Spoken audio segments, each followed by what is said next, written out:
So need to bring you in on the second time. Okay. First, you were the first guy. Lot of interesting things are happening in the world right now. I figured you would definitely be the person to talk about it. Since you're honestly one of the most realistic people I know. Nice. You give both sides their fair chance, but I do. When especially with some of the stuff that I have some things that I wanted to talk to, but Please. Before we get into all that stuff, how was your holidays? My holidays were nice. My name's Adam Costa. I think that I saw my name on there somewhere. There I am. You already know me from the first episode, so no background needed. Yeah. My holidays were nice. Pretty low key. I do Thanksgiving at my house every year. I deep fry turkeys. It's the way to go. So I ended up doing 2 turkeys. I think I had 12 people. Christmas was good. Got the kids, so I make everybody come to us. Went to my mom's for dinner. I like that you honor that rule. Yeah, absolutely. We do that, and there's a million other kids in Lynn's side of, obviously there's none in mine, but yeah, nobody else does that. Everybody comes to us. We literally laid the hammer. We had the first grandkids. We laid the hammer down, and that was it. We're also the inaugural grandchildren. Okay. And I remember, not having children because I didn't have children even up to my early 30s, and I was like, "Wow, I feel fucking like driving all of you." So once I had kids, I was like, "You're coming to us. If you don't want to, that's fine. No harm, no foul." My mother still insists on having dinner at her house, which is fine. I can live with that. So we went to my mom's house, did dinner. Once New Year's was done, when I woke up on New Year's Day, I was like, I'm glad that I was done. I was glad to be done with the holidays. I'm not a Scrooge. I'm not anti-holiday, but I was just like, I'm ready to be just staring into what needs to be done for 2025. I can complete, people that know me know that I'm a very, very jolly Christmas person. I will be the first person to tell you I slacked heavily this year. Like, if you could tell, like the decorations are hanging, they were up, but like I just didn't take the extra effort to like hang them the right way. Well, you were Santa too. I don't know if you talked about that. I didn't actually. I didn't even think about talking about that. Neither did I. That's a cool thing. Well, it's interesting because our civic association, I work with a lot of people that grew up in this. I didn't know that. Really? A lot of people, and they actually took the route of crossing Philly Pike onto the other side of Clayton. Really? And I was actually talking to one of the guys. Our old maintenance guy lives Smyrna, right when you come in the neighborhood. Yep. A couple houses and whatever. Yes. He lives there. His nephew, they're all named Ed too, by the way. All of them. Like all him, Eds. his son, his nephew, his brother. It's craziness. So they all grew up in here. Mm-hmm. Then half the family moved the other side, and like, oh, yeah, we were getting plowed, and our neighborhood got plowed. And I was like, yeah, it's not how it works here. No. And we were talked about it a little bit. It was very, very interesting conversation. He couldn't believe it. He said that there used to be someone that was part of the civic association that everyone loved and such. And I was like, yeah, it's not the case anymore. That's realistic. I'm gonna attend. Yeah, I'm gonna go. I'm trying to get our neighbor across the street to be the guy because everyone loves him. So yeah, it's interesting. But the holidays were cool. I was able to play Santa. Thank you to you. Yeah. Legit Santa suit. That thing was pretty legit. I think that was the first night that it was absolutely freezing out. But yeah, I was in the 20s. It was nice. I liked it. I would definitely do it again. Have a little competition, but Yeah, just for some back story for the listeners. Santa typically drives through all the neighborhoods for the kids to see, and for whatever reason, Santa wasn't going to come here. Couldn't get a straight answer, so I was just like, you know what? I have a power inverter that I can hook up to my truck battery, which will power lights or whatever needs to be done. We'll get some music. We'll roll the windows down. We'll turn it up nice and loud. Jesse dressed up as Santa, and we drove around the neighborhood. And people still fucking complained, which I knew was going to happen. That's human nature. I honestly didn't think it was. I didn't think it was gonna happen, but I will say this in their defense, I did, but I agreed with you not doing it. How are we getting down dead ends? Yeah, it was, and it would have been. It was freezing out one, so like I was with you on that, but yeah, I didn't think anyone was gonna do it, and then they did, and then it was weird, but it is what it is. I ran into him. That was interesting. So it is, but it's It's all good. I'll be saying next year. We did our good deed. Yep. And the kids were happy. Your kids saw, my kids saw, and it wasn't aside from the crazy low temperatures, it wasn't like it was some big calorie burner. No, I really don't even think I was willing to walk around. Yeah, I was gonna do that, but we had all the lights and the music and everything. Yeah. I didn't get on the horn early enough, so when you're like, dude, beep the horn, I was like, oh shit, I didn't even think about that. I forgot that I actually have a big Bluetooth, not that one, a big Fisher Bluetooth speaker. Yeah, we'll put it in the back next year. Just put it in the back. Yeah, we'll be more prepared. It was a thrown together Santa situation, but we brought Santa to the neighborhood, if nothing else. So yeah, holidays were good. Yeah, it was. I had first, like I said, I slacked. I just the inside looked amazing. I love the Christmas village. I do all that. But yeah, we were gonna keep the tree until after this Sunday because this is the big Lindsay's side Christmas party. Okay. And the girls wanted to keep all the decorations up until then. Well, my chair was right where the tree was. Okay. Every time I recline, I'm bumping into it. Shit's falling. So we got rid of it. Took the star off the top. Yeah. Infested with some kind of eggs. Really? Probably spiders. I don't know what it was. They didn't break, but yeah, that was like time to get this thing out. So we got it out. Are you real tree or fake tree guy? Real tree. Where'd you get your tree? Clark's in Cochranville. Really? Oh, so you go cut it down yourself? Absolutely. Yeah, I'm no other way to do it. I'm gonna take the kids to do that next year. I highly I go because that's where we went. We moved to Oxford. It's huge. It's 45 minutes is what it is, but it's the experience. The girls like Charlotte picked the tree this year, but Kenzie put the star on top, and we alternate every year. Yeah, they give you the saw, they give you a cart. Yeah. Oh, okay, cool. Well, that makes that easy. It's a good experience. I've been doing it forever, so I mean. Yeah, I'll take them to go do that because it's a little bit, it's obviously a lot more of an experience, especially for a kid, than just going to a tree farm. It's all strung up with price tags on it. That's a little bloodless. Yeah, we did. I think it was last year. We did the what is that one called?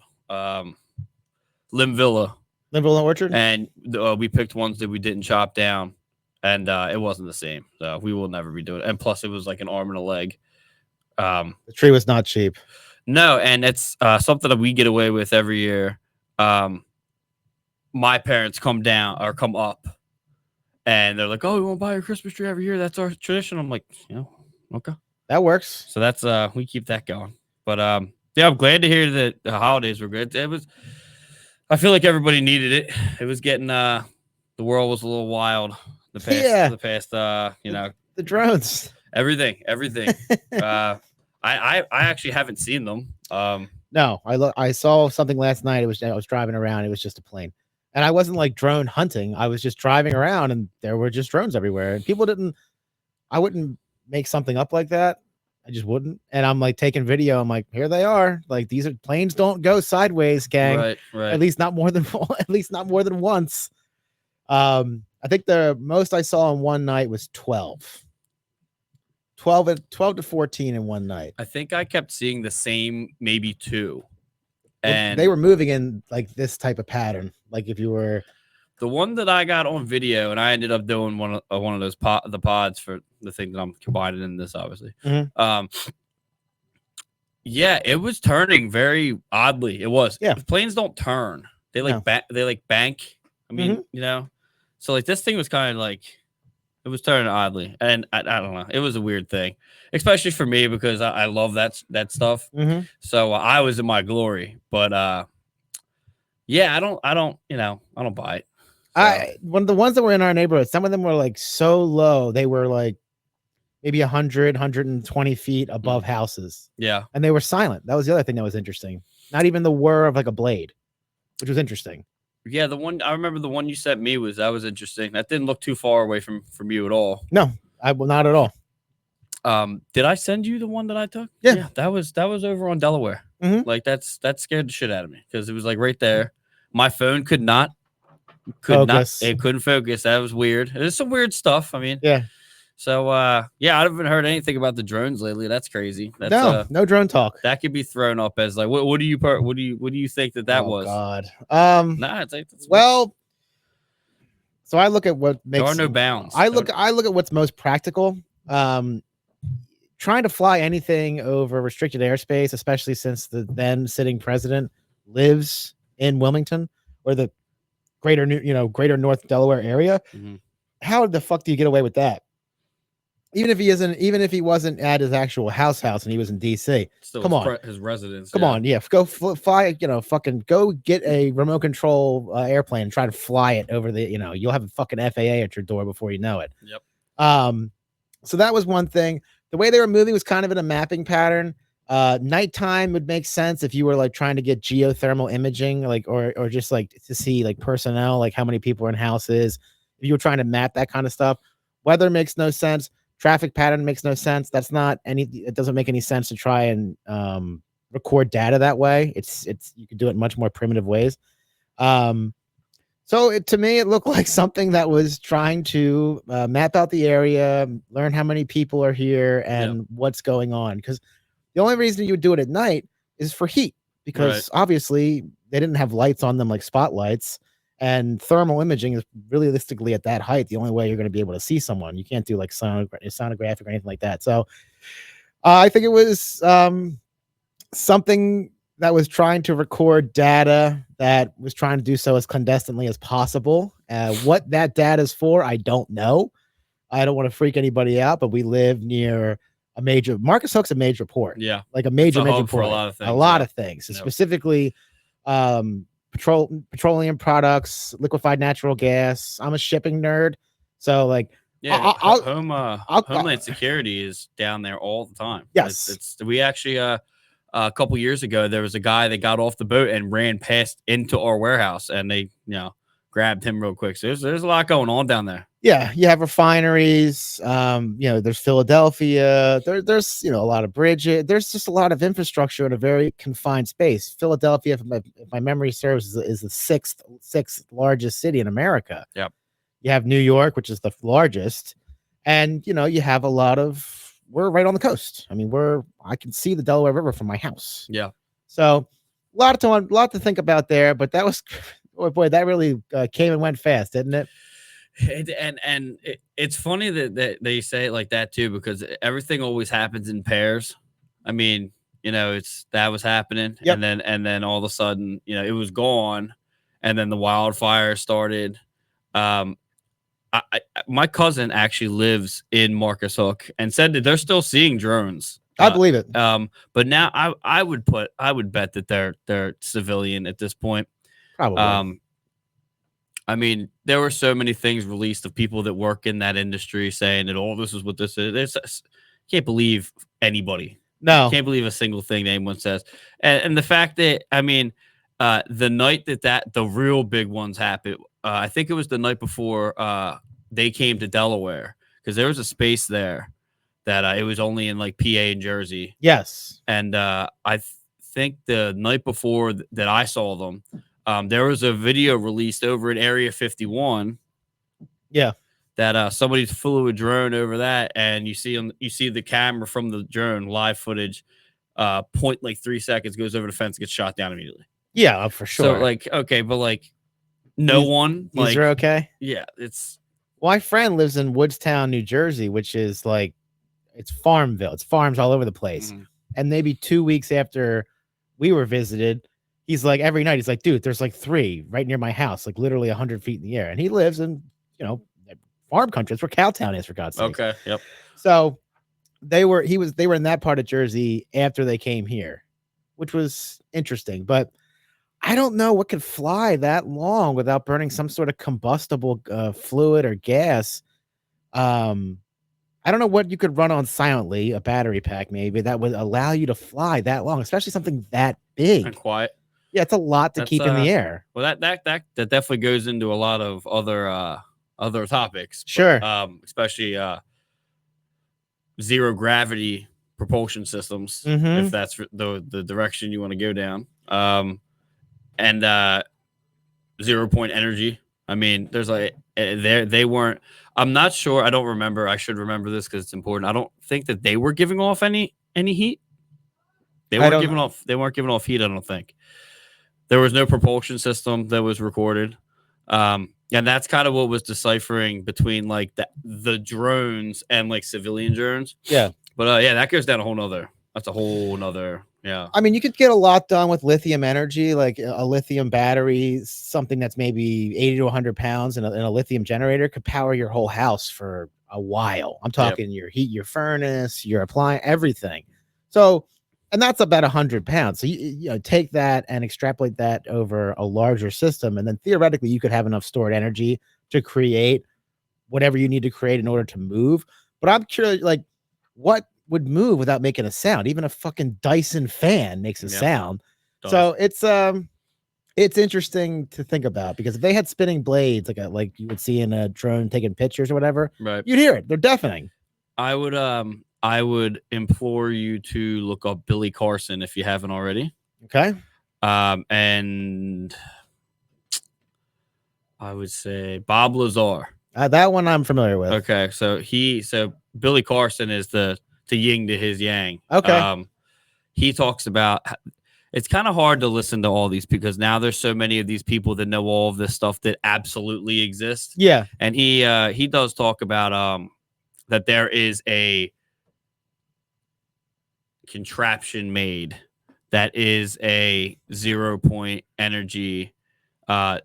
Zero energy goes into it, but 100% comes out. It can power an entire house. It's already made, but Skunk Works makes it. I don't know if you know it. Yes, I'm familiar. So I mean, the big Raytheon and all those guys, they're the ones that are making stuff like that. But I mean, at the same time, you never know.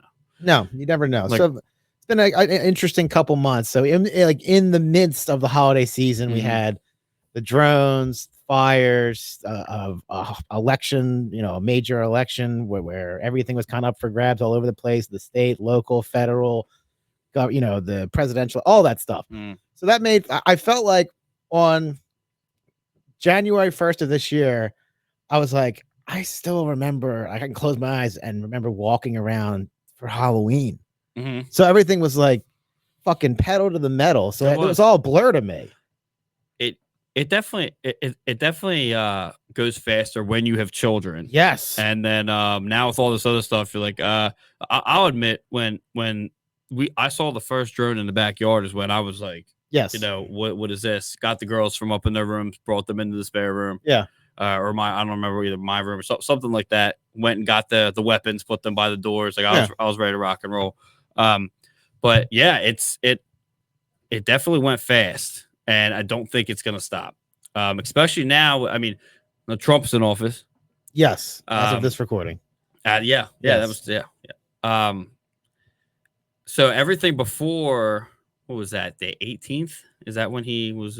Was that yesterday? Wait. Oh, when he was inaugurated? Yeah, the 20th. 20th. So, okay. Monday, So supposedly, not supposedly. Everything before this last year.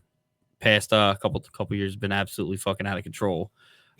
That's not even talking from a political standpoint. It's been fucking crazy. I don't think you could say that about the last couple years. Of course, things have been the pandemic, things that aren't political, things you can't vote your way in and out of. Right, it's been a little nuts. But yeah, Trump's in office now, so I mean, I don't know what's gonna happen now, but there's still some weird shit going on. I mean, Musk just threw up the fucking the Nazi. I saw that. The wife tends to show me, this is your guy. Like, your guy's doing some weird stuff. I'm like, oh my god, Elon, what the fuck are you doing right now? So I'm in the I'm in kind of a unique situation in that I knew who Elon Musk was during like PayPal and shit like that. So I remember when I was listening to, and this was before he was still the fucking UFC guy at this point. But when I remember distinctly waking up in 2018. You're talking about Musk. Yeah, Elon Musk. And turning to my right, my phone was like Joe Rogan Experience, Elon Musk. This was the first time. This was 6 or 7 years ago. Yeah. And I thought I really enjoyed it because I think the guy is very interesting. With this was when he was in California. And listen, this is not everything I'm about to say is not an endorsement or a fucking I'm telling this is my world experience as I see it. You got to do. Like you said, I look at all sides of the coin. So he was on in 2018 and they were talking about, he was digging a tunnel in Los Angeles, like trying to alleviate traffic, things like that. And as things got politicized and weirder, and the pandemic did not fucking help this in any way, shape, or form.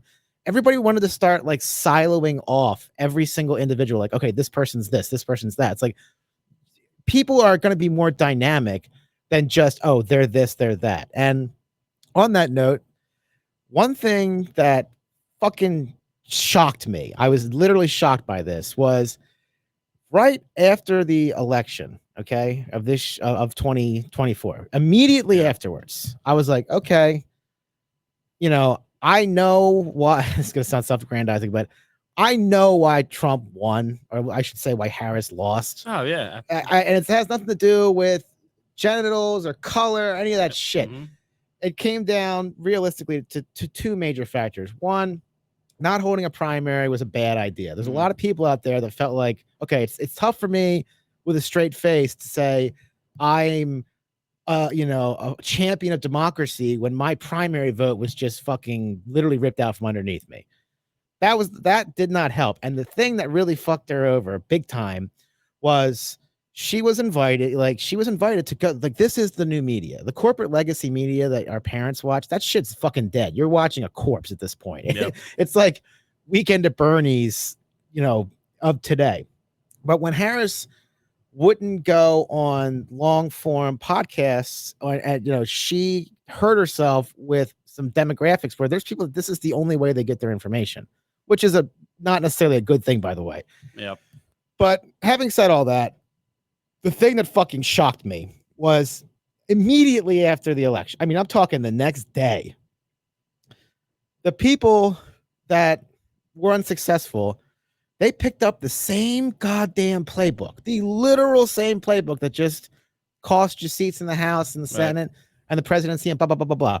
And I was like, okay, surely now people are going to step back and say, okay, perhaps telling the minivan mom who gets nervous about buying the groceries, buying the cereal in the bag versus the box, maybe calling her a fascist isn't the best fucking idea to win the hearts and minds of the people, because that traditionally speaking, like my dad will tell you, he heard this in the 70s from his stepfather. He said, if you care about money, you vote for Republicans.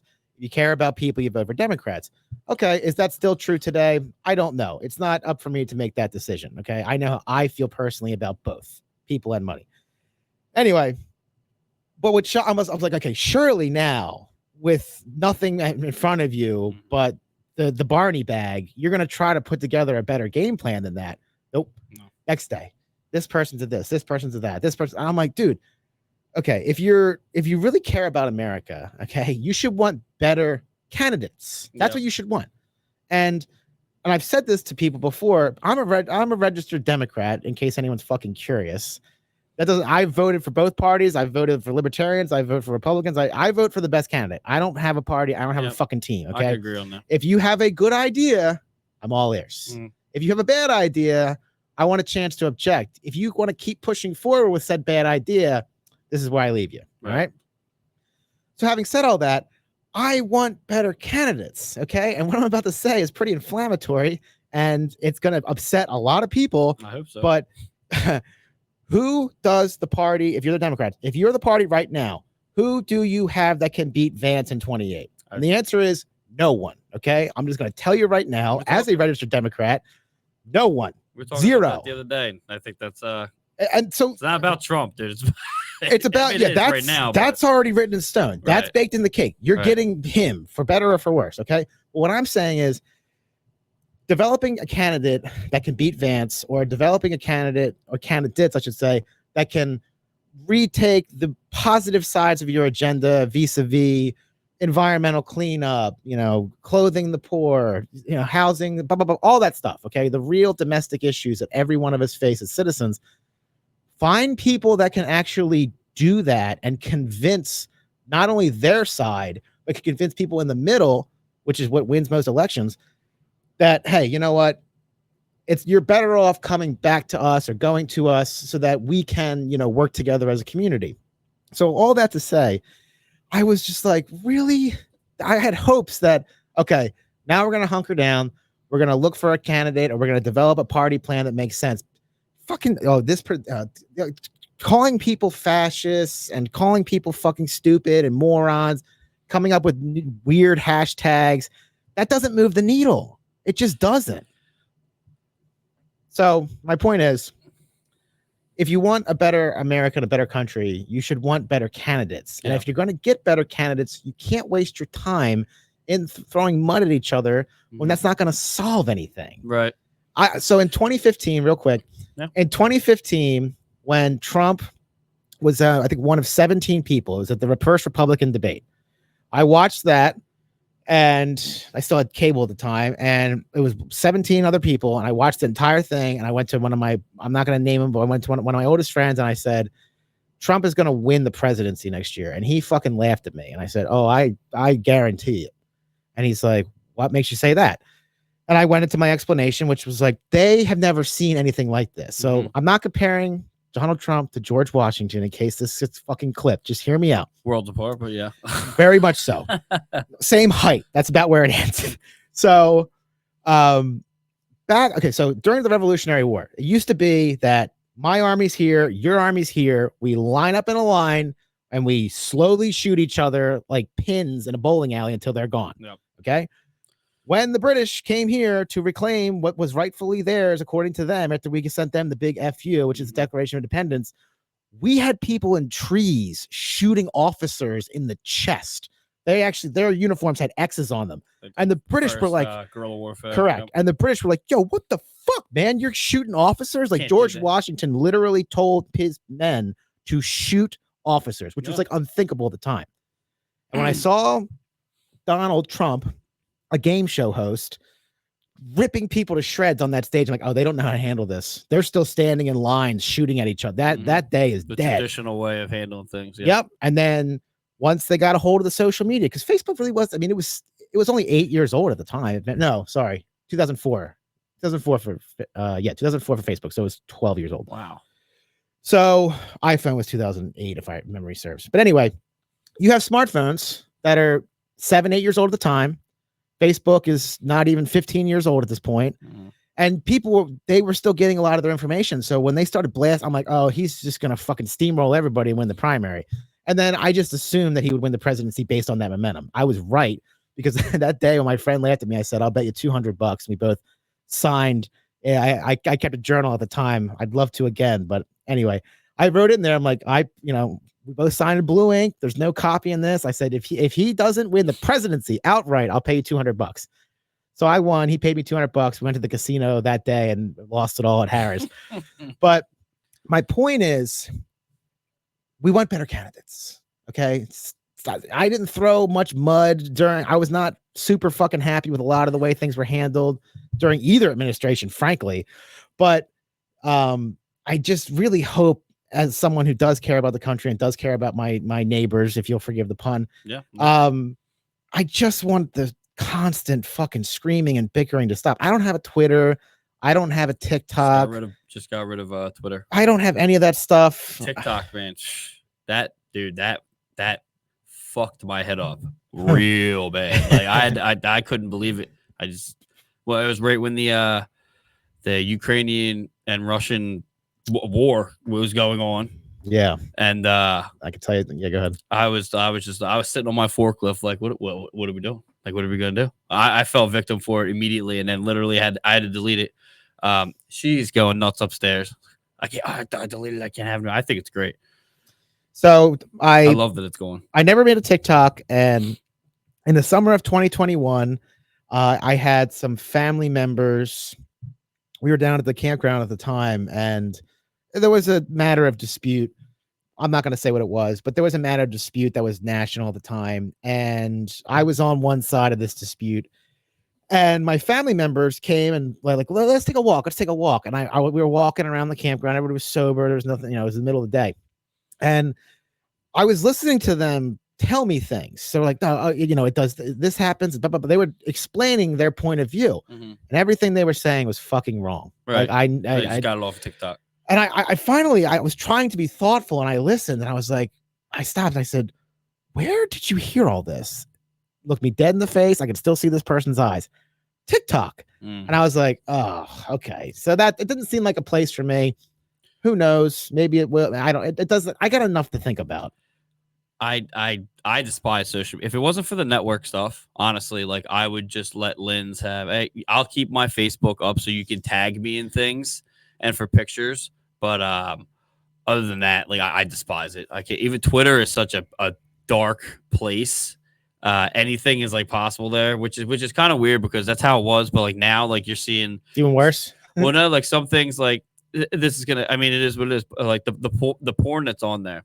So the porn's not allowed to be on there, but you can show someone being beheaded. Like that's a little like yeah. It's a little much. I mean, that has to do with I guess, especially for us as content creators.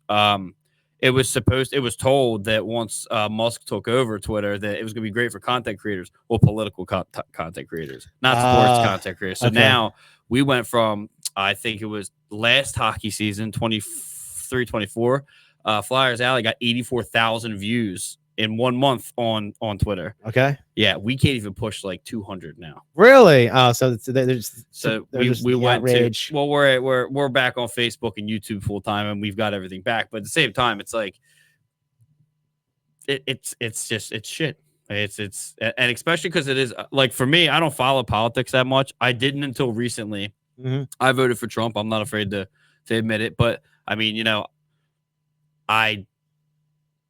my reasons are because I want the economy to be better. And I feel like he would be that person to do it. When I drove past the gas station this morning, I didn't see any fucking difference in Wawa. I looked at that gas sign and was like, huh. Well, you know, that went up and it wasn't that high fucking last week. So what the fuck's going on there? Well, it was interesting to see that he won not only every battleground state and the popular vote, but he Harris, and this is not okay. So I kind of felt bad about what they did to Vice President Harris, former Vice President Harris. At this point, they put her in kind of an impossible situation. It's like July, and she's supposed to mount. You know, he's been campaigning. Trump's been basically silently campaigning for the last 4 years, and you're just going to thrust her into the mix. I didn't think that the party did her any favors in that regard. But having said that, I thought that they put her in an unfair situation. It wasn't going to be a fair fight. At least I didn't think so. I said this the other day at work, and actually no, it was on Flyers Alley last week.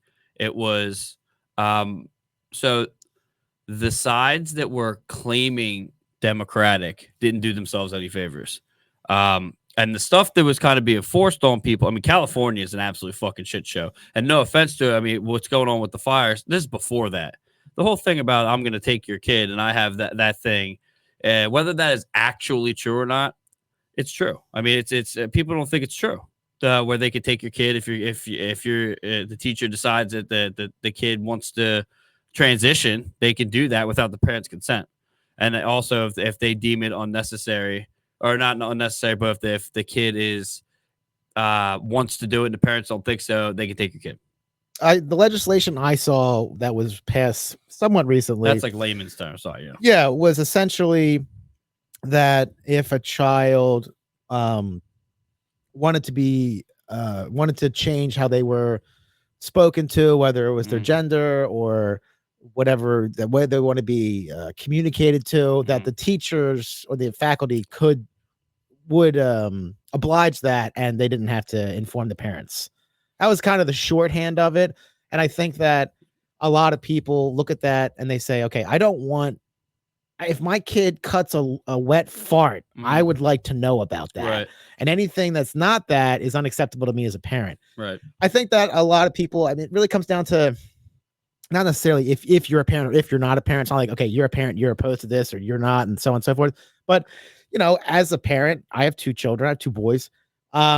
You know better than anyone. You look at the world way differently once you have children. You just do. Well, in that situation also could be like a whisper down the lane situation. It's on the other side of the country. And I just know when it got here to us, it was what's that? The gender. I'm gonna sound really bad when I say this. The puberty blockers. Is that what they were called? That's what they are. That's what the medication does. Okay. Yes. So Lupron, that the faculty can do things like that. I didn't see anything like that. So that's been talked about for a long time, since summer of last year, probably even before that. Now, regardless of whether that's true or not, my point is that it's just the Democratic Party did not do themselves any favors with some of the things that were basically trying to force feed people. That's an issue, especially when you're messing with kids. Like I said, regardless of whether it was true or not, sure, everybody bands together when you mess with kids. I mean, it's true. It's not it's just like math is a universal language. That's just that's just how it is. So I mean, immediately once I'll tell you, whether it's called falling a victim to it or not, I fell victim to. I don't care. I mean, I have 2 girls, so yeah. I'm not playing the game. I don't want to do that. I know people that was amazing, because not everyone's a single issue voter. Not saying you are. I'm just saying that, a lot of people are single voter issues, and I did hear people kind of express like, hey, this seems to be a little bit too extreme for me to see it continue. Whether or not you agree with it or not, it's a whole other conversation. But you mentioned California, not a place I'm ever gonna live. Not really my cup of tea. Nope.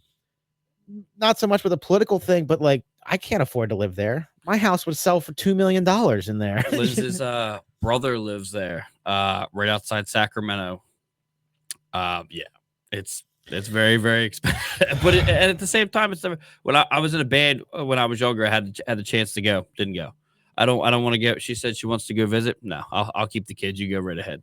Like I just don't. I don't like the city as it is. So like, I'm not. It's not something for me. I'm not much of a city cat either. But the thing that I find fascinating about that state, and how, state governments have the right to do what it is that they want to do based on who votes fair in the electorate.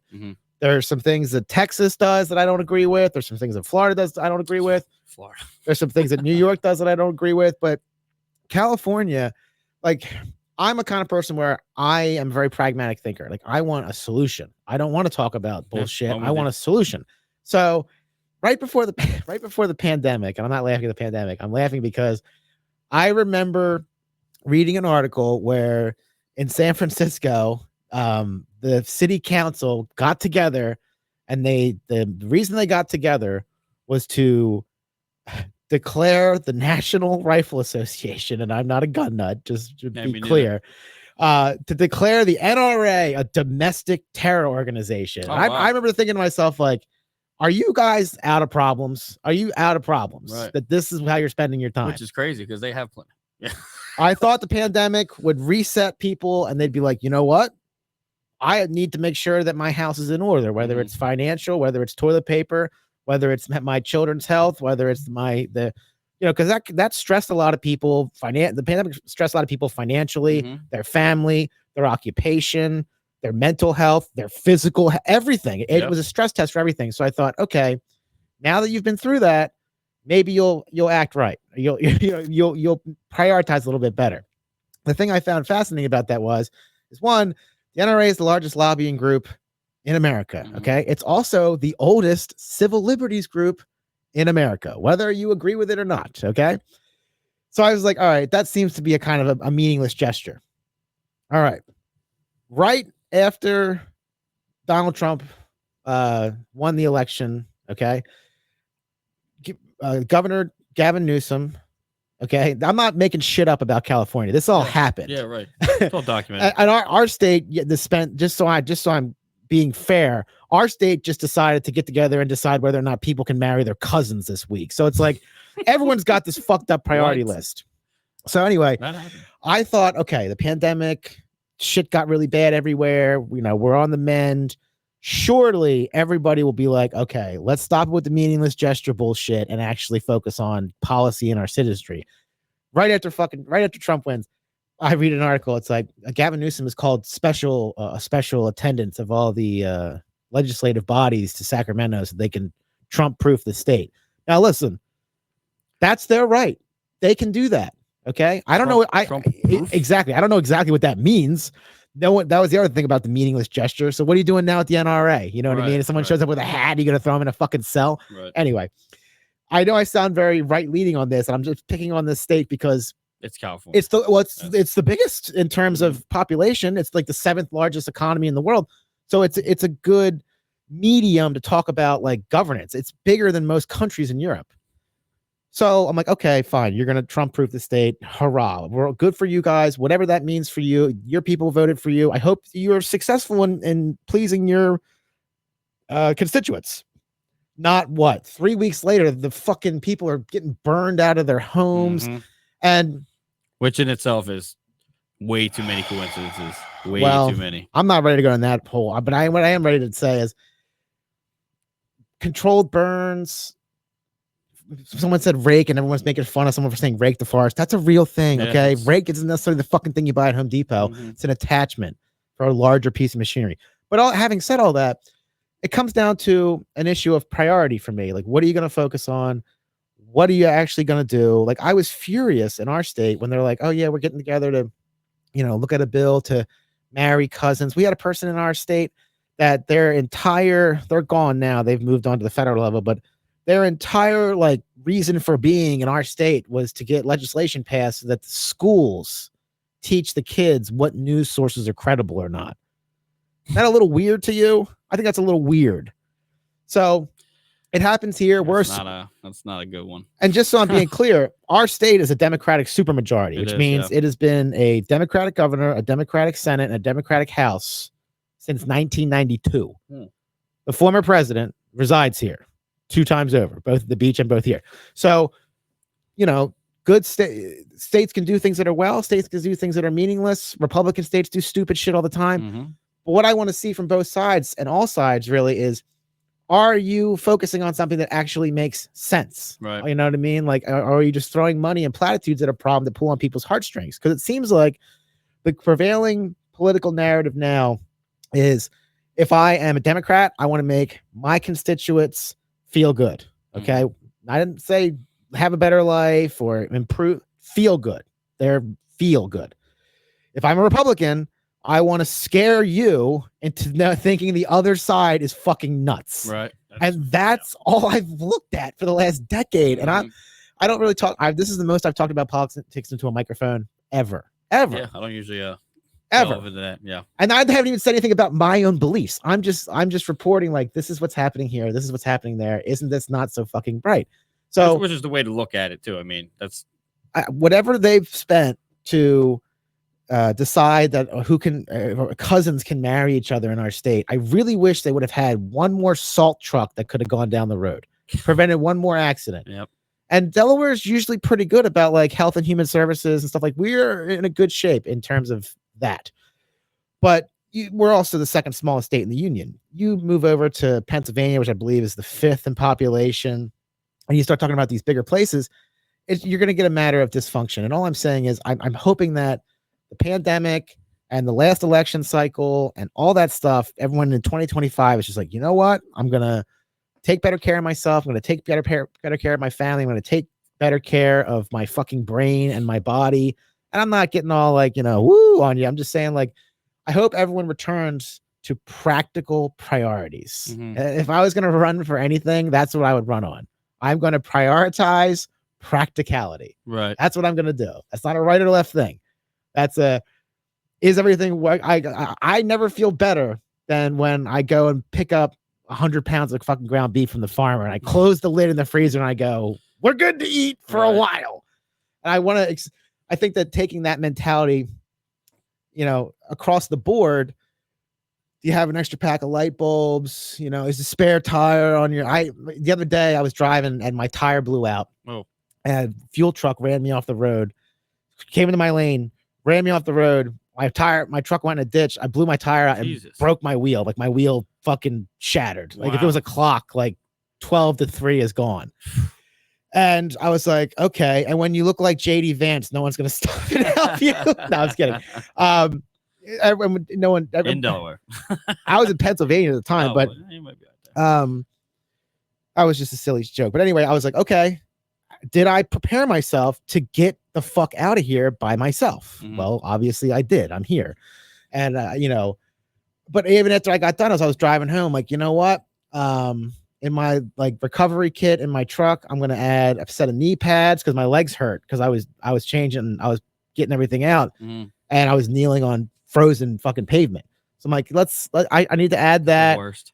I probably should get a more powerful compressor because this took a little longer than I wanted. I should have, I was immediately thinking like, okay, if and when this happens again, am I set up so that I can, instead of taking 45 minutes to get out of there, I can do it in 25 and I can be faster and I can be safer. Like self-reflection and moving forward and getting things back to where they want to be and better. I feel like that's a good notion for everybody to have. I really hope that I'm like fucking praying, dude, that's what happens rather than people screaming at each other and calling each other names for the next 4 years. I just don't want to see. I don't care anymore. I mean, you're asking for a lot. I know. And I felt the same way under Biden. I got to just be very clear about that. This isn't like, oh, Trump's here. Okay. Woo. Everything's going to be great. No, there's going to be challenges. Yeah. I just hope that when those challenges show up, we stop with the fucking finger pointing and the name calling and the it's inevitable. And you mentioned the gas prices and things like that. Like it blew my mind how many people, not many in my life, thankfully, that do not know shit about economics on either side. Everyone's like, this is gonna this, that, and the other, or no, they'll never be able to X, Y, and Z. It's like, dude, you don't know shit about economics. I know you don't know anything about economics. Right. Not saying I'm an expert, but it is something I've studied. Have they? And anyone that's like, well, and when you're in the middle, when you vote for both parties, it's fucking aggravating at times because it's like, okay, just because I have, I drive a truck with an 8-cylinder motor, okay, and wear my hair a certain way, doesn't mean I don't care about you as a human. Right. That's very weird. It's weird to like put labels on people. I'm not saying it's happened to me. I'm just saying. What I was gonna say. Has that happened to you? Or? No. I'd like to think that I'm pretty well liked. Unless if I'm not, I have no one's come up to me and be like, dude, I can't fucking. Might be different after this comes out, but I'm not. Probably not. I look at things, as what they are. Okay, what they are, and then my second thing is what can it be. A lot of people look at things and they think, what can it be? But they never fill that void in the middle, which is, how do I get it there? And I just want the best. And it's going to sound really fucking like, feckless for me to say this, but I just want the best for everybody. Yeah, I feel you. No, I understand. I don't look at anybody and think, I hope you do worse than me. I just don't think that way. I think so when everything was going on and I mean, like I said, on both sides, there were pros and cons, and sure, I mean, there were for everyone listening, there were pros on the Biden side, like absolutely there were, but absolutely, I had to explain to the wife. She's getting concerned a little bit. I'm like, Linz, everybody doesn't want to die like that. It was such an extreme thing this election that the Democrats were doing something that'll just go down a whole nother hole. But like, we were gonna die. Okay, that was a big thing. I heard it at work a lot. A lot of people online said Illuminati, or like it even got to the point where they're talking about they're drinking blood. Like it got when it gets to that type of stuff. It's like, okay, guys, what exactly are we doing here now? Yeah. Like, I understand, like, it's great for content. I'll tell you that, like, all this weird shit that I'm sure a lot of weird shit happens in Hollywood. I mean, it's coming out all the time, but like, this certain person, and it's just, I just stayed on the realm of neither side wants anyone to die. I honestly think that either side wants the best for the country. Yeah. Regardless of whether it's an extreme or not. I was honestly not too worried about it. I was worried enough to go vote. I don't vote. I just don't. I don't want to be part of the problem on each side. Yeah. But I'll tell you this, and it's going to be, for people listening to know me, it's going to be very interesting to hear. There's going to be some shit going on here with Trump. I'm sorry to tell you, like, the panel that he's chosen here, very, very, very odd panel. I mean, with Patel, are you familiar with him? Kash Patel. Big fan of him, but I mean, the Musk thing is a very odd thing here, and like I had said earlier about like the throwing up the Nazi salute and such. I mean, it's just regardless of whether that was funny or not, like, dude, you're giving fuel to just like make things a lot more difficult than they need to be. Just do the shit that you're here to do and shut the fuck up. Like, he did. Stay off social media. It's kind of tough for him. So I think that if Kamala Harris would have won, I have no doubt in my mind, zero, that she would have done her very, very best to make America move forward in a positive direction. I don't think that you get to that point unless you have that in you somehow, some way. Right. Okay. Whether or not it would have worked, whole other conversation. But I'm just saying, like, I don't think that there was a lot of people that were like, oh my God, if Harris wins, it's going to be the death of America, blah, blah, blah, blah. I was like, that's a little fucking extreme. Well, it's a figure of speech. I know. But it didn't really. I mean, the way the times were. Like I said, it's interesting that we could have this conversation because, like I said, you see things on both sides. I don't really get involved, but I felt the need to get involved because regardless of whether I know anything about gas prices or not, that's what's being projected to be. Oh well, if Trump gets in, but okay, well that's okay. Let's do that. The economy did boom when he was president. So I mean. I'm in that industry. So, I mean, work at a wood mill. So, I mean, it's just, it didn't do it. Opening up the oil lines, doing that's a big deal. So, I mean, some of the stuff that they went out of their way to do for this new idea that they were like implementing, it was dumb as fuck. That's just coming from, like I said, I don't get involved on either side. That was just not needed. Yeah, and you work in raw materials, so the cost of wood, the cost of propane. I have family that works at Monroe, and so you're going to shut all this shit down. Come on, like, no. Yeah, that was interesting. That's where they started. That was the starting point. That's what we started with. Yeah, so I mean, it's just. I don't think it's a good idea if you're going to run for anything. If you're going to represent a party, I don't think it's a great idea to let the extremists. Kind of paint the headlines. Mm-hmm. The climate thing. That's a unique one because I don't even pay attention to that. Oh, we'll see. Okay, so the more something is popular to be used as like a frag grenade against each other, I'll kind of remove myself from the party and just go educate myself on it and return later. Yeah, I'm like, let me see what this is all about because if anything that's being forced down my throat, I want to know what is it. Rather than just like whole cloth, like, oh, you don't care about the environment. You're one of those, or you're a climate hysteric because, you want to reroute, a huge body of water for a fish no one eats, blah, blah, blah, blah, blah. I like to know, like, okay, what's the actual science say? And I make no claim that my mind is, that my opinion's in the mind of, I make no claim that I'm any kind of expert. Okay. I've just read things like, okay, this guy who worked under Obama is not a traditional climate scientist. He's a physicist. Like, what does the data actually say? And I think that taking like extreme views towards huge things like oil, like gas, things like that, I don't think that's such a great idea because people get the feeling that, oh, okay, my dad's going to be out of work at Monroe because there's going to be less oil production, or I'm going to be forced to get an electric vehicle, and I live in a place. It's currently 18 degrees right now. It would not be fun to have an EV at the moment. No. And people that, that's the Republicans that are like fear mongering, like, oh, we're going to take your electric car. We're going to this, we're going to that, blah, blah, blah, blah. But, as of right now, okay, I can't think of a more efficient way to move a 6,000 pound vehicle 20 miles with 1 gallon of something. Mm-hmm. For that costs $3.05 at the time of this recording. Mm-hmm.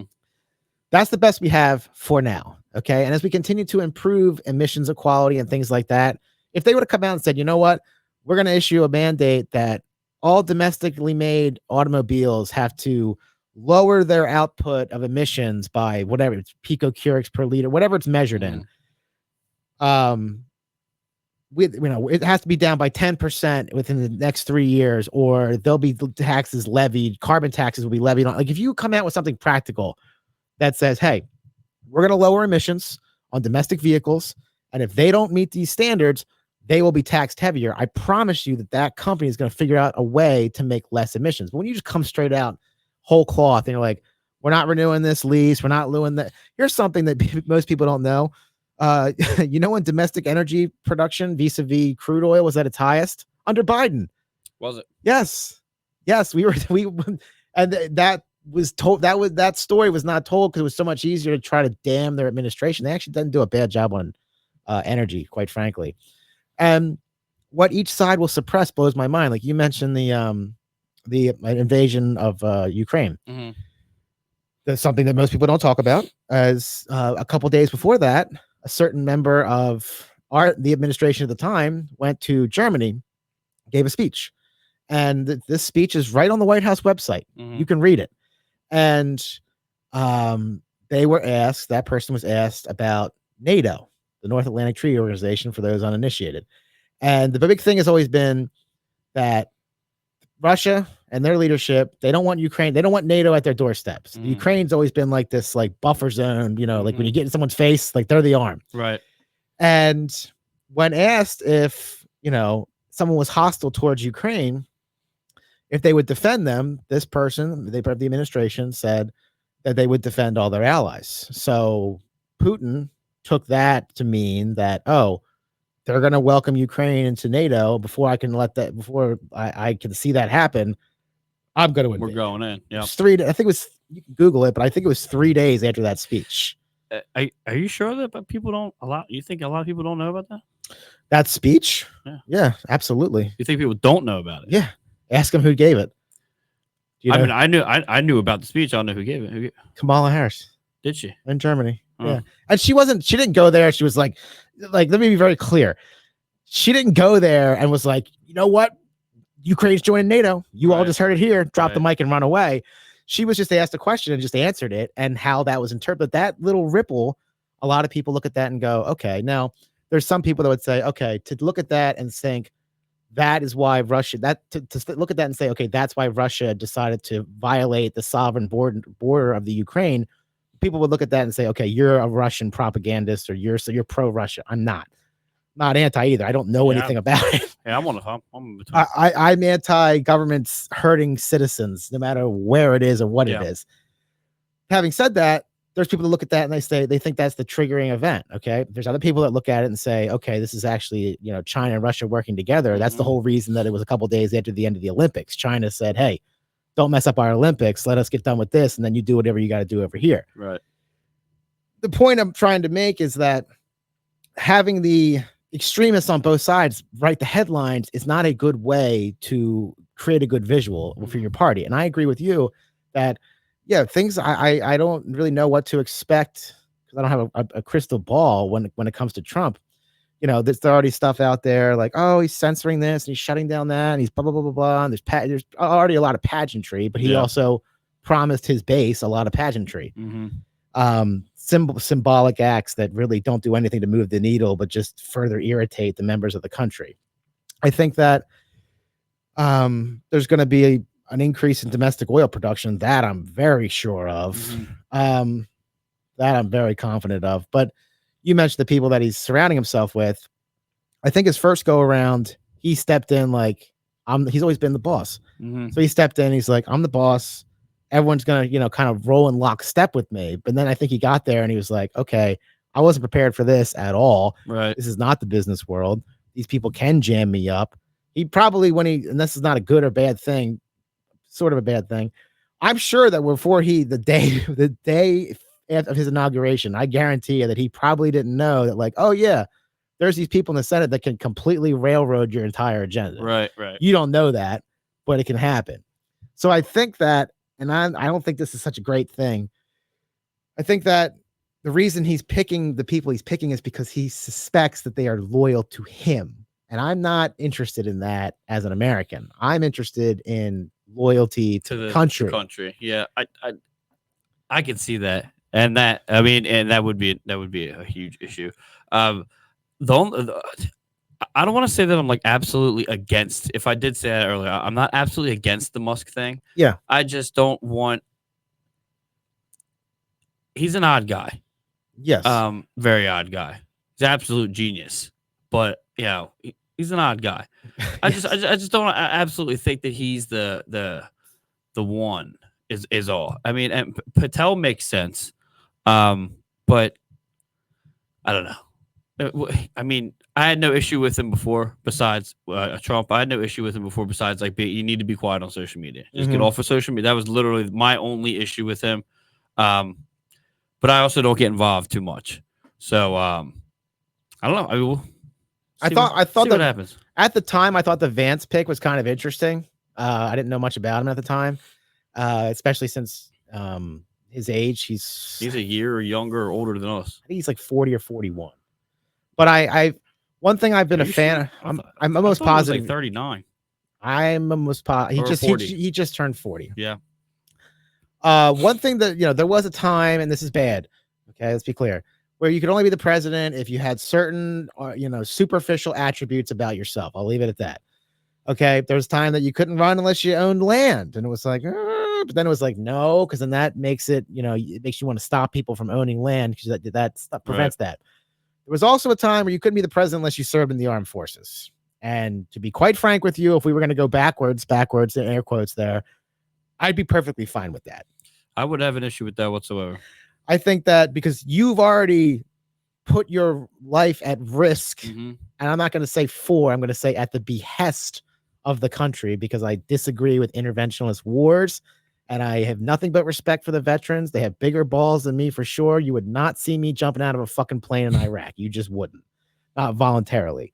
Does that make me a little bit of a pussy? Maybe, but I just wouldn't be a homeland warrior. It's just not, I respect the people that did that. Okay. And I don't like the fact that their lives, the people that have lost their lives for Raytheon. I find that disgusting. But having said that, if you're a veteran, thank you for putting your life at risk at the behest of the country. Okay. Having said that, I'm totally cool with going back to the president has to serve in the armed forces, because women serve, men serve, everyone serves. Okay. You can join, you can enlist. Trust me, they'll take you, especially now. They're not meeting recruitment goals. All right. After you get back, you're going to have a different view. Like, Donald Trump's never going to have the view of someone who had the discipline to be a soldier, who went overseas, who saw some shit, who actually has put it on the line for the country. Biden didn't serve in the armed forces. George W. I believe he was Texas National Guard. I'm pretty sure. Not that we're assigning a value to service. Right. Clinton, I don't think so. Obama, no. So it's like, and that doesn't mean you're necessarily going to be a good or a bad president. I just like that as a prerequisite. Right. Because everybody, right. So I feel like you get more stability. If anyone listening, you're not going to be pushed around, like, 9 times out of 10, you're not going to be pushed around if you served. That's just how it is. So I mean, that being your president, you need that aspect. When Tulsi Gabbard ran in 2020, I voted for Tulsi in the primary, and I really, really wanted her to win because she's very anti-establishment wars. She's very anti, interventionalism. So I was very happy with that. The fact that once she decided that, okay, look, this party's done with me, I got to go to the Republicans if I'm going to actually get anything done. And it was like, okay, she's a Russian this. It's like, all right, once that fucking motor starts up, I know not to take them too seriously anymore because it's all they have. And by that, I mean the media machine, right and left. But having someone that's served, like you said, they're not going to get pushed around as easily. And they're going to have an easier time talking to other people, other military leaders throughout the world, because they're going to be taken more seriously because they're soldiers. Issues, yeah. So especially someone like Putin, he respects the shit out of that. 100% respects the shit out of somebody that has served in some kind of capacity in the military. Yeah, North Korea, any country, Iran, those countries that are like kind of like militant, they're like basically military oligarchs. Yes. So what I was going to say about real quick is, if you've never listened to President Dwight E. Eisenhower's farewell speech when he left the office, you should listen to it. He was decorated in the armed forces during World War II. That man saw some shit. And at the end of his run, at the end of his tenure, he gave a speech, warning about what could happen in America in terms of the military industrial complex. And my man was spot fucking on. If he could see what's happening now, he'd be sick.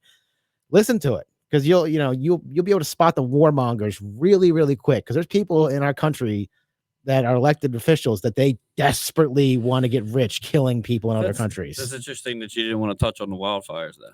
Wildfires, or even like the topic of like maybe a hidden agenda. Okay, so I've been a conspiracy theorist since before it was in vogue. So the word on the conspiracy theory street is that there are people that will benefit from the burning down of those areas for a couple reasons. There's a high-speed rail conspiracy, which is like they need, rather than you moving because I want to put a rail system there. There's a pretty high paper trail with that too. There's that.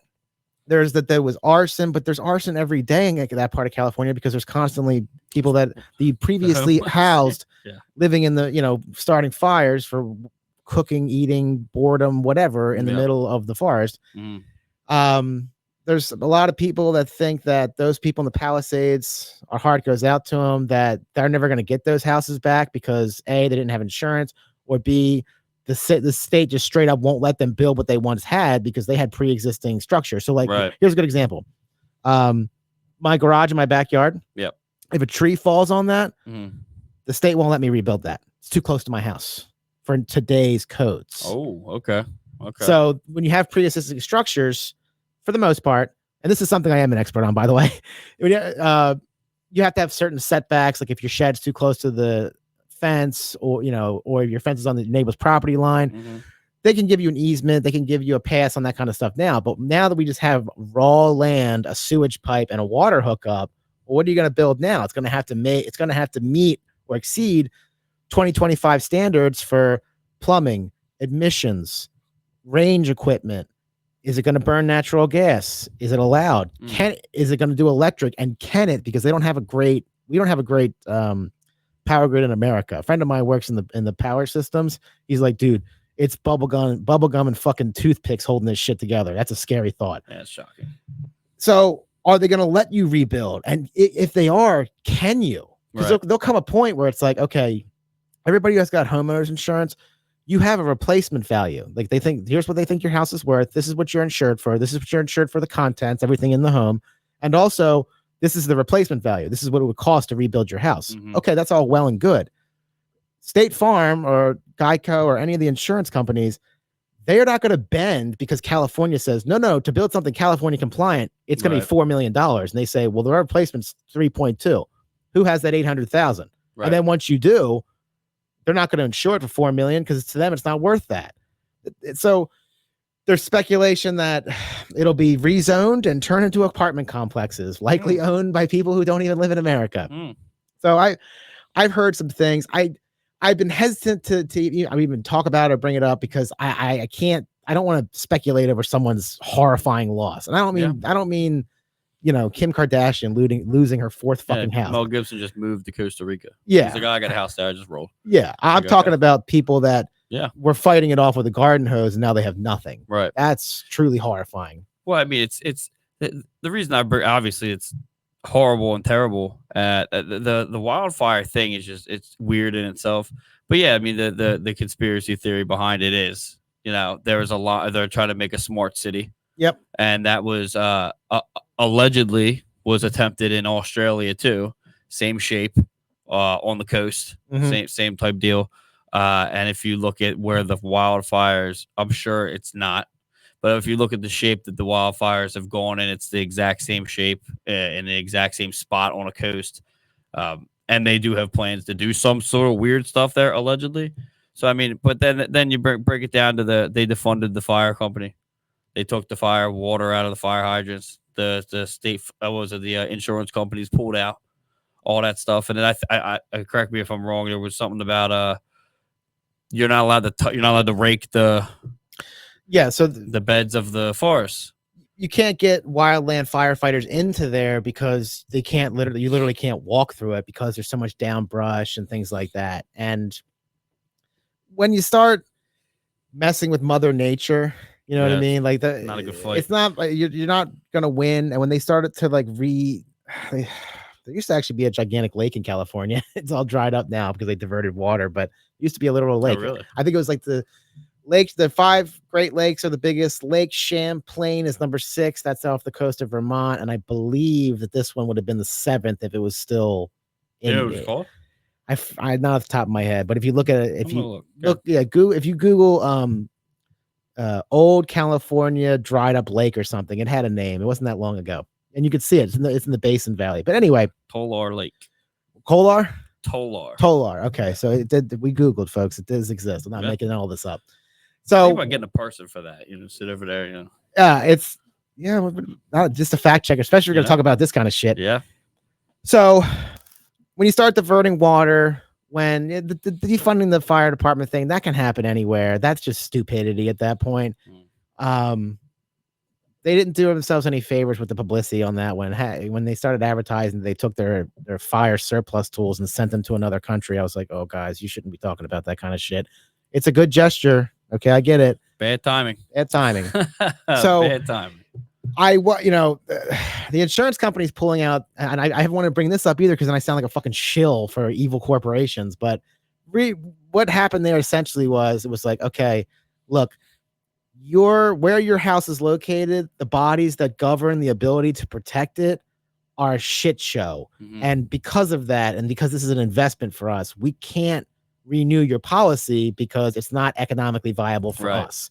And that's all insurance is. It's actuarial. When do I think this will happen? There's certain religions that they won't get life insurance because it's considered to be a sin in their religion to basically profit off your own death or wager on your own life.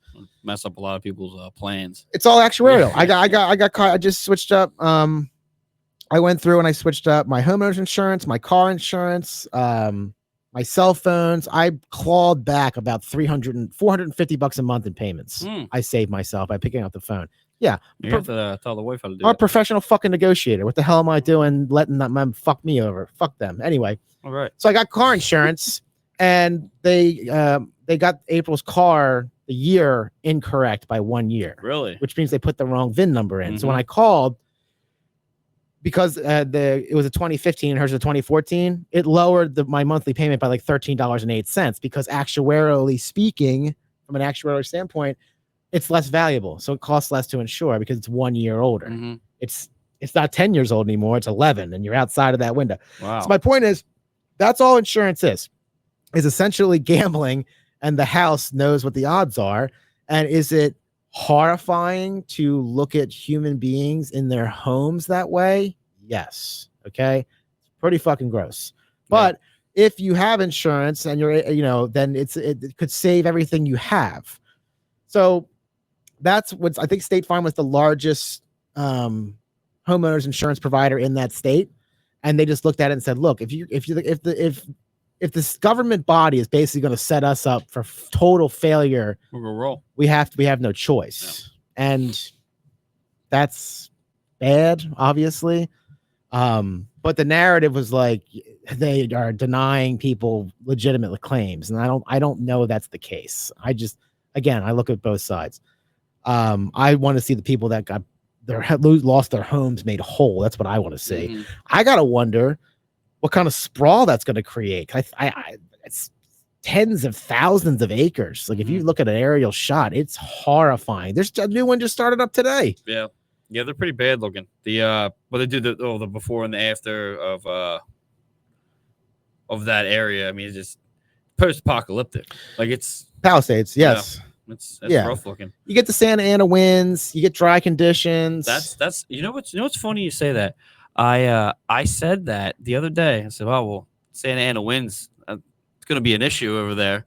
What's that?" I said, "How does nobody know that is playing like anyone around here? Well, it's just people around here. Let me get that. Sure. No one knows what that is. How do you not know what that is? Some people think willful ignorance is a good thing. I don't know why.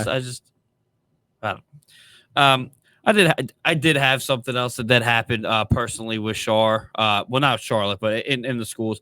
Another time. Not don't want to go too deep into that yet. Okay. There's enough wild stuff here. Yeah, when I took Wyatt to school, he goes to a speech class once a week. And when I first took him there, I stay, you know what I mean? And I'm sitting there and I'm looking at the wall and I was like, every single faculty member here is a woman. Even the custodial staff. And I was like, that's interesting. And I didn't know anything about, why would I know anything about elementary school? I'm a 20-year graduate of high school. So I called my friend who got a degree in early education. I said, this is going to make me sound stupid. I was like, is that he's like, oh yeah. He's like, early education is, I think, I don't know the percentage. I'm making this up. So I'm not even going to give a number, but I know it's overwhelming majority women. I didn't know, like, do more women go into that field, or do men not feel welcome? You are right, because my fourth grade teacher was a man. Wait, so when you say early education, you're talking about elementary school? Correct. How come the men? No, that is weird. No, that is weird. How come the men don't show up until 6th grade and beyond in traditional schooling? What am I missing here? Wait a minute. Yeah, that's how Shar school is. I didn't even think about that till right now. And I'm not saying it's a bad thing. It's probably a better thing. Women are more nurturing by nature. Sorry if that's controversial. When I moved to Chai, 2nd grade, I had a man. 4th grade, Mr. Rudnick was my 4th grade teacher. I had Miss Hamp. I remember that name.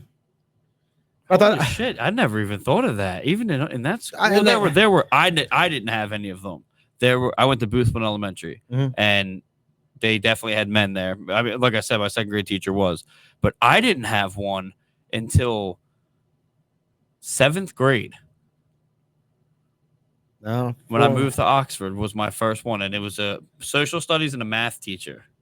I guess just more. I guess, and I don't want to. I guess just more women go into early education. Well, maybe kids take to them. I'm sure they do. Like I said, women have a more nurturing nature, and at that age, you're impressionable. So that the child is impressionable. So anyway, I just remember thinking, I was sitting there thinking, I was like, "Huh, that's interesting." Well, you know what? I'm not gonna get into the topic that I was gonna get into. Yeah. I know. I'm sorry. I didn't mean. No. It's cool. It's I find it very. I'm the parent that goes into the library.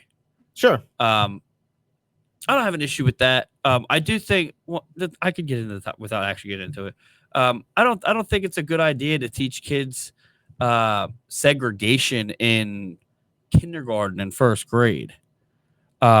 Is that part of the curriculum? That was taught to Charlotte, and I didn't know, because she's a very interesting kid. She comes home. She doesn't project it.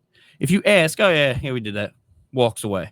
My nephew goes to the same school, and his parents not on board with that. But you have to learn it. Yeah, that's absolutely not the problem. It's the fact of how young they are when they learn it. My thing is, I would like them to learn it when they're older, so they can kind of understand it more. You're kind of wasting that part of history back when they're in kindergarten and 1st grade. Oh, you're not. So, okay, just so I'm clear. So your point of view is that in order for the child to get a better understanding of the gravity and impact of something as evil as segregation, it would probably be wise to add that to a curriculum where they're able to absorb and empathize it so they understand it's wrong. Right. So some people say something about critical race theory. Not that person. That's not what I'm talking about. No. It's a part of history. It's a part of American history. So like that happened. You can't say that didn't happen. But at the same time, when they're older, I say to my girls all the time, I'll tell you when you're older. There's a reason for that saying. Like when you're older, you'll understand this more. I just think that's kind of a young age to do that with. It's very. So if I remember the case law correctly, it was Brown versus Board of Education is what integrated schools. I believe the first student's name, she's still alive. She graduated by now. She's a grown woman, obviously. I think her name was Ruby.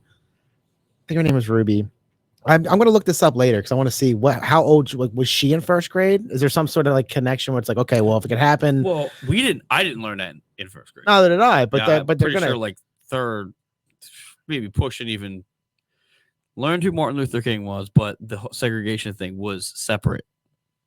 It wasn't at the same time because you got to understand what you have to learn about Martin Luther King Day. Yes, and then when you get older, you learn about what happened to him and segregation.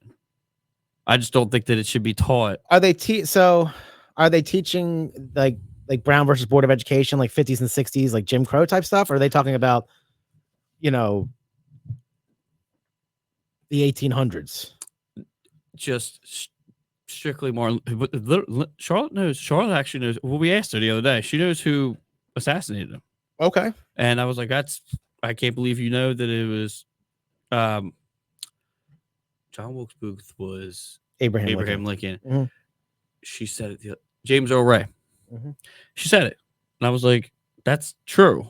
And I'm glad that you know that. So I guess she did learn that and did absorb it. But I just thought that it was too young at that, because the one thing that she does run with is kind of like dark things like that. Like, oh, sure. well, you know, Martin Luther King, you know, he died. I'm like, whoa, like, okay, like, got that. But like, that is an important part. But at the same time, like, kind of losing the luster here of what's going on. So yeah, and that the kids having a concept of death is learning. Like my oldest is like, you know, he sees like a dead bird. He's like, what happened here? Yeah, you know what I mean. But to experience, man, just the idea of assassination is a tough one. For how are you supposed to fill up on that and have a nice day? She's like, well, why? So there's a group of people in that school. Obviously, not going to name their names, but I'm not going to name the school either. They are upset with the time period, and I understand that too, of you know, when it was taught and everything. But I don't know. It's just it's you gotta watch the way you gotta watch things, how things are done and how things are being given to your kids. But they're even teaching math differently now. Math is different now. Very. Really? Very. Interesting. Did you ever learn a regular math equation, how it's up and down in you? Yeah. They don't do that anymore. No. Nope. I'm not going to be much help during homework time then. Well, now the teachers don't even teach them. They send the work home with the kids, and they send you directions so you can show them. Really? Oh, we're going to have a parent-teacher conference soon. Like, hey, dude, so what do you do? Yeah, my oldest doesn't start school until this year. So my experience has been very minimal. What's kindergarten? I don't know yet. I'm not sure which one he choices into. I'll have to ask the school, but well, your feeder? Yeah, I know where it is. Yeah, I think so too. I don't want to say it on the air. Me neither. Yeah, that's interesting. I see. I'm curious because like I don't remember specifically like what curriculum was taught when. You know what I mean? Like I know I learned about Plessy versus Ferguson. You know, Brown versus Board of Education. Like I remember learning about that kind of stuff in like 5th and 6th grade. Mm-hmm. I don't remember learning anything that significant in early grade school. When I was in elementary school, you had one teacher for everything. And then when you got up to like 3rd grade, you moved to in 3rd grade, you had the same teacher. 4th grade, you went back and forth between two. Okay. And then obviously because they're getting you ready for middle school for when you start moving around and going to different classes. Yeah, Dolphins and the Sharks. So that's how, I mean, Mr. Petrosky was my 2nd grade teacher. He taught us everything under the sun, but it was adding and subtracting, and that was it. Like not like this. I'm telling you, I'll have Lynn send you a picture of it because it's like the curriculum. No idea. Well, just like the math is like, what is this? What do they call it now? Common Core math or something? It's rough. It's rough. I'm not bad at math. It's not my strong suit, but like early education math is, you know, obviously basic math you use every day. It's challenging. On a happier note, but on a parenting note, my oldest son at nighttime now, before he goes to bed, he likes to ask me questions about my childhood, which is kind of get that too. And if you haven't figured it out from the show yet, I can definitely I can soliloquy for a while. So he'll ask me, he's like, "Yeah, what's the interest?" Tell me, he's like, have you ever fallen off your bike? And I was like, oh yeah, I fell off my bike. And like, vicious when we were kids. He got a train set for Christmas. It's a Shining Time Station, the Thomas. Yeah. And he's like talking about Percy. I said, I had a cat named Percy. And he'll come up to me, he'll be like, tell me about your cat named Percy. Like he's interested to ask me about my experiences, which I thought was, last night we talked for like, you know, we talk all day, but like specifically just him and I about stuff that he's never experienced for like 45 minutes. Now, part of it is him shining me on because he doesn't want to go to bed. Yeah. I get that. But I like I bought an electric blanket the other day to give to him because I like to plug in. Yeah. I like to watch his gears turn because like he knows the concept of a blanket. He knows that things plug in. He didn't know that blankets could plug in. Right. So his gears start turning at like at like NASCAR type speeds. And he's like, oh, like has different settings. It's got a 1 to 2, a 3 to 4. And he'll like sit there and put it on 3 and touch it and like I testing it out. That's pretty cool. Yeah. So I like to introduce, stuff, especially in the stuff that you introduce at a young age can have a more impactful. So to circle back, I guess that if the superintendent and the faculty and the people that have the education and the degrees and how to teach children and all that stuff, don't say it. If they think that don't say it. It could be impactful. Maybe that's impacting their decision. I don't think it's agenda driven. I mean, history's history. I don't think it's agenda driven. I just think they're lazy. I think everybody's a lot lazier than they used to be. But just the fact of just the way that the math is done, you put them on top of each other, and Carrie to do. I showed Charlotte that she was like, I have no idea. She knew how to do it within 5 minutes. Yeah, it's the simple because way. It's very simple. And she was like, they're not teaching me this. I'm like, but why? Why are you not doing that? That's so easy. Like your job is so easy when it's kids. Well, at that doing that kind of math. Yeah, it's simple math. It makes no sense. And I told Linz, I said we need to talk to them about this because this is like I said earlier, which is crazy because now I'm literally contradicting myself. That math isn't a universal language. It's literally I've never seen anything like this before. Yeah, I'd be interested to see that. It is someone like you would appreciate why I'm like, what is this? Because you're going out of your way to take like 136. Oh, no, it's gonna make me upset. You take it 136, and you're separating the single digits, the tens, and the hundreds before you even get into doing the actual problem itself. Oh, really? You get some foreplay before you just do your normal equation? Absolutely. That's why I was like, just add these up and get them the answer and put it down on the paper. So, she was to show our work. You're in 2nd grade. You don't show work until like 4th grade. Like, are you serious? Huh. That's interesting. I'm curious to see how I react to that kind of stuff because, like, I teach things. I'm not the best example either, though. By the way, I teach my sons. This is how you cook things. This is how you use a knife.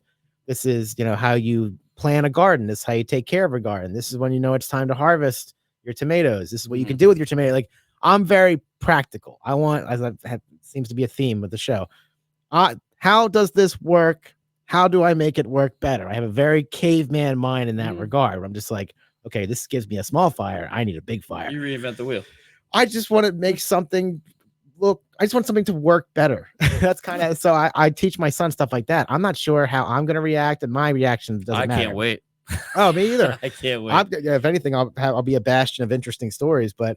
I was smiling because I could see myself now, like saying, like, hey, that's not how you do math. That's exact, dude. I'm like, you fill it out like this. Everything else, though, I'm okay with. Like, everything else is cool. Yeah, man. Being a teacher is a hard job, dude. That looks like hell. I could not do that.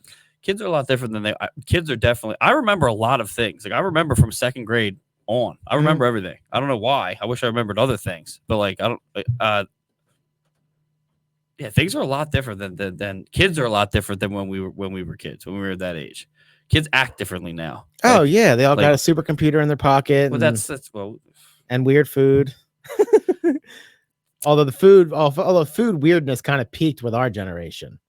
Yeah, I bet whatever was in a Gusher in 1997 is a lot more dangerous than whatever you can buy now. Yeah, that's definitely true. Two things you always hear people say like sleep's important and what you eat is important. You've heard that. It's been drilled into your head forever since grade school.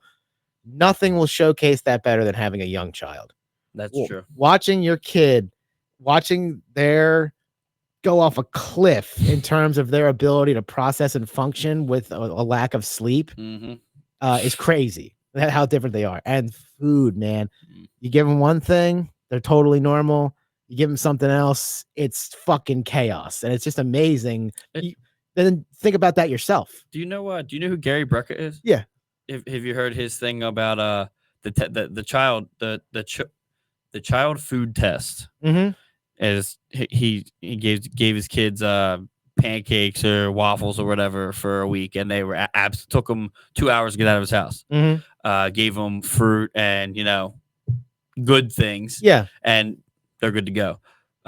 That's how it is over at Lenz's sister's house. It takes her 3 hours to get out of the house to be out of the house for 5 minutes. Really? And it's her son cannot have any kind of chocolate at all. If he does, like put on the armor. Like it's absolute put on the armor. Absolute chaos. Like if people know, the kids, our kids will be like, he cannot have chocolate. Like do not give him sugar. But I mean, that kids makes react sense. to different stuff. Like Char can't have, she can't have, she's not really good with sugar either. But like it may be just the sugar, but Kenzie handles it fine, no issue whatsoever. Yeah, but I don't really care for sugar. Period. I mean, if there was like someone offered me snap me off a piece of Kit Kat or whatever, sure. Yeah. But our Halloween candy never makes it past. No, it never gets eaten because we don't really eat a lot of candy. My kids don't know what a soda tastes like, and I'm not bragging or anything. It's just I feed them whole. I cook a lot. You know what I mean? So I cook almost every night. I cooked before I came here. I live 2 streets over, by the way, in case anyone was worried about me. Literally 2 streets. So I feel what blows my mind is my boys eat meat like it's crazy. Like they're wild animals, especially my youngest, man. He will eat a steak like there's no tomorrow. They eat like a wide variety of meat. Charlotte will only eat chicken nuggets. That's where we're stuck. Kenzie, she will literally tackle a deer and eat it raw. Like loves it. Loves beef sticks. Like loves everything like that. Cheese, everything. I'm still doing the ketogenics. Well, the carnivore diet. Yeah. So Kenzie's on there with me. Just I'll throw a veggie in there every now and then just to mix some things up. But I mean, she's on there. Charlotte, no shot. Really? Macaroni and cheese and chicken nuggets. Now my kids will eat. I remember when I caught Fluke and I cooked it. I cut it up and cooked it up and started eating it. Wyatt came over, was like, "This is good." He likes crabs. They like really, okay. Yeah. They'll eat crabs. They'll eat. Wyatt calls them trabs. What happened to the trabs? The trabs. The trabs. He'll eat. They like their steak like rare too. They like. You got me into that. It's the way to go. That's the way it is. I bought steaks today, and I came in, and anytime they're on sale at Acme, I load up. Yeah. And I walked in. I was like, Wyatt, look, and I showed the package. He went, "Oh, it's steak." And Benjamin walks over and grabs the package and pulls it up to his face, and he's laughing. I'm like, "You guys are wild. You guys are great." Benjamin only likes to he likes that and potatoes, man. He's like a 55-year-old guy in the 70s. That's something that's really difficult for kids. I don't know why neither one of them like mashed potatoes. It's like, why not? I try to convince them or try to trick them. It's literally a mashed up French fry. No, they don't. Get out of here. The other day, I made potato leek soup. Wyatt's in the dining room. Daddy. I'm like, what? He goes, "This soup is delicious." That's your young. Really? Yep. Wait, no. My oldest. Potato leek. He ate potato leek soup. Mashed potatoes. They love. There's probably kids on the planet that have never even had that. Baked potatoes. I mean, any French fries, any potato in any form. My boys go ape shit. It's amazing. It's great because baked potatoes are fucking easy and super cheap. She just, dude, we're to the point now. The last bag she bought was the other day, 10-pound bag of potatoes. Wow. That's what I'm going through 5-pound bags a week. Wow.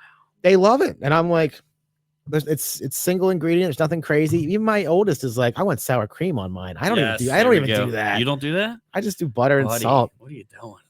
But like, I like to back to the whole teaching thing. Like I've taught them how to make butter. We bake our own bread. Like I try to teach them practical shit because if I could go back in time, if I was 17 again, okay, I would be applying to be an apprentice, to go to trade school to be a plumber. That's exactly what I would. If I could go back in time and hit a button, I'd go to trade school to be a plumber.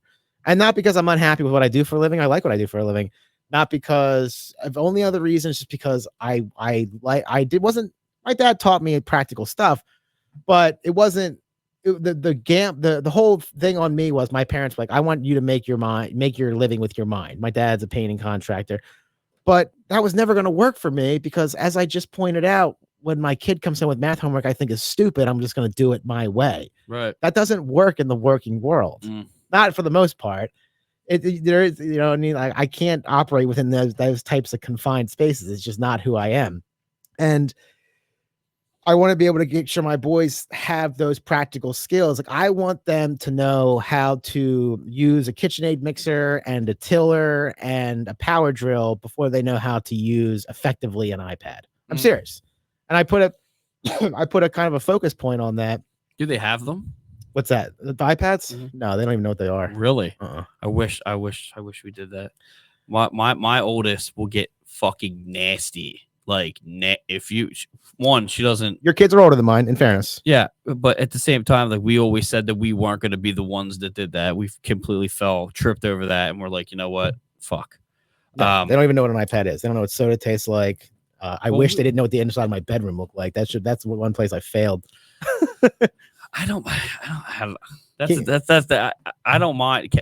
They sleep in the spare room together. Okay. And the only reason that is because they like to be as close to us. They like to be possible. To each other. Yeah. Okay. That's fair. Plus close to each other. Whatever. They're cool with it now. I follow the guidelines of they're never going to do this shit ever again. Like you see online, if you're on the apps, you're never gonna.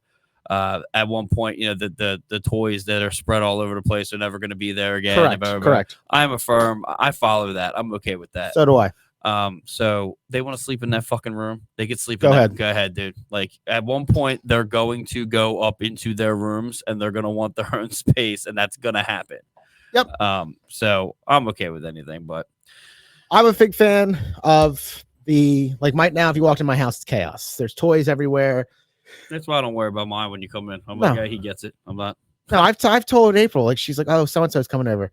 Who gives a fuck? They have kids. Care. Yeah, I don't care. I feel bad disrupting, but like I said about down here before I would ever say.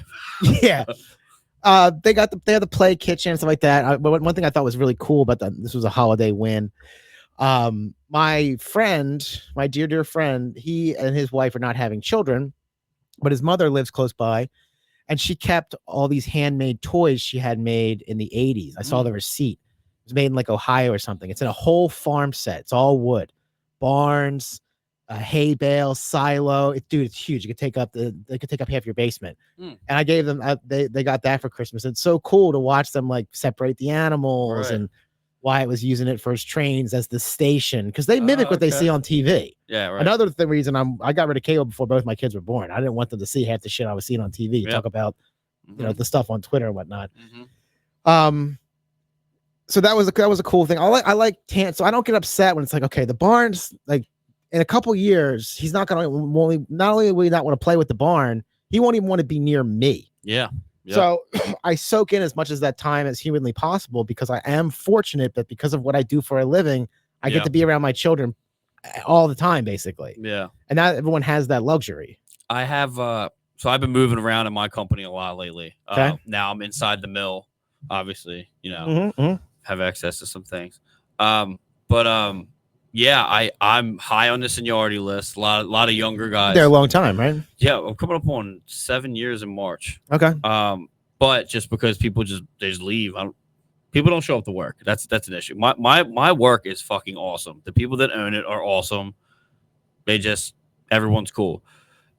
Fortunate. Yeah, it doesn't happen often. I tell people all the time that I've turned down SEPTA, Amtrak, couple other big wigs because I would never see my family. Like they start you out. Amtrak wanted to send me to Harrisburg. You have to be here by 7:00. Here's the train to get on. Okay, well that's like a 3-hour train ride. So I'm gonna get off the train to come home, sleep for 2 hours, get right back on, and it was rough. And SEPTA was doing the same thing, and I turned it down. Would I have made more money? Yeah, absolutely. I would have never seen my family. Yeah, what cost? I just got offered another one. Even an hour, I would be getting home. I'd be getting off of work when they're getting ready for bed about 40 minutes away. It's just it's not worth it to me. And your job's close to here. Right. It's so close. It's ridiculously close. Like I said, that's another thing. I'm never worried about the gas. But I said something about it earlier. I'm not ever worried about the gas. But I have a 4-mile ride. And you have a very fuel efficient vehicle. Yeah.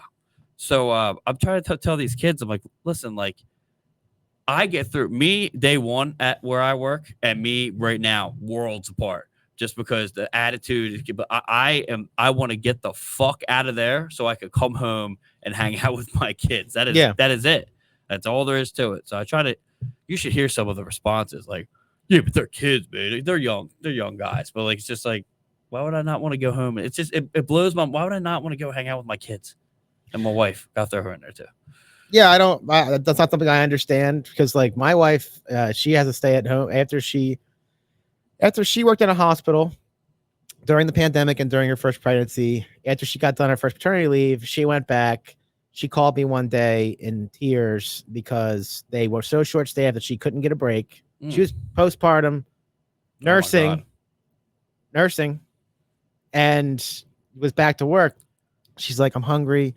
I didn't get lunch yet. My chest is killing me because they won't. I don't have time to pump. Yeah, and I'm picturing this pump place starving my scared breastfeeding wife, and I was like, we're done here. The safest thing for all parties, for everyone's safety, is I said, just give your notice today. I'll figure something out.